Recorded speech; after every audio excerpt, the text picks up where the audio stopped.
satu tempat dengan tempat yang lain berbeda. Nah, oleh karena itu nanti bila ada masalah-masalah yang seperti ini, misalnya baru 1 minggu tatap muka, tiba-tiba ada satu kelas, ya, di salah satu kelas ada siswa yang sakit, apalagi siswa tersebut terkonfirmasi misalnya COVID-19.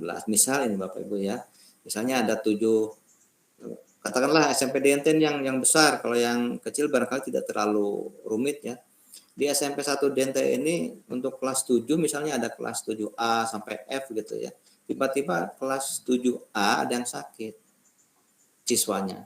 Lalu apa yang harus dilakukan tindakan oleh kepala sekolah dalam hal ini? Ini kepala sekolah diberi kewenangan ya. Kepala sekolah diberi kewenangan untuk mengeluarkan kebijakan. Kebijakan ini harus dipertanggungjawabkan tentunya. Bagaimana kebijakannya? Misalnya setelah ada yang terkonfirmasi satu kelas, tentu kepala sekolah juga minta pertimbangan dari satgasnya bagaimana tindakan yang perlu, lalu cari informasi selengkapnya, mengobservasi berbagai hal, lalu di sana bisa diputuskan apakah satu kelas, yaitu kelas misalnya yang tadi yang ada yang sakit itu misalnya kelas 7A misalnya gitu ya, apakah hanya kelas 7A saja ini yang diliburkan, dirumahkan, khusus 7A mulai besok tidak boleh PTM, misalnya seperti itu. 14 hari, kan? 14 hari untuk melihat ya apakah ada selain anak yang sudah sakit tadi, barangkali ada yang terpapar yang lainnya. Ataukah kepala sekolah ini akan menghentikan semuanya? Karena setelah mencari informasi, ternyata anak yang sakit tadi itu yang sudah terpapar corona, sewaktu mereka turun, sewaktu mereka juga pulang, ini berinteraksi dengan kawan-kawannya, bercanda, bahkan mungkin ya namanya anak ya, dan berpelukan, bergandengan segala macam. Jadi itu dengan lintas kelas.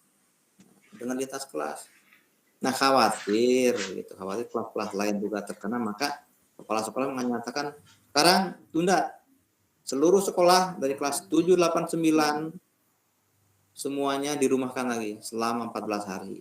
Nah, ini semuanya keputusan ini diserahkan kepada kepala sekolah. Jadi sekali lagi, pimpinan satuan pendidikan dalam hal ini kepala sekolah diberi kewenangan untuk memutuskan hal yang terbaik untuk semuanya, baik untuk siswa, baik untuk guru-guru, untuk PTK, termasuk juga baik untuk keluarga, tentu saja keluarga siswa di rumah dan keluarga PTK di rumah. Gitu. Demikian Bapak Ibu sekalian. Baik, Bapak Ibu sekalian. Ya, saya tambahkan Pak Yana. Untuk ya, ini Pak. Tapi ya di luar materi yang disampaikan Pak Yana tadi ya. Untuk pembelajaran PTM saat ini yang direkomendasikan oleh Bupati berdasarkan surat edaran itu per minggunya 3 hari. Per harinya 3 jam. Sehingga kalau dibuat shift A, shift B, bisa misalnya contoh Senin, Selasa, Rabu shift A, Kamis, Jumat, Sabtu shift B, atau Senin,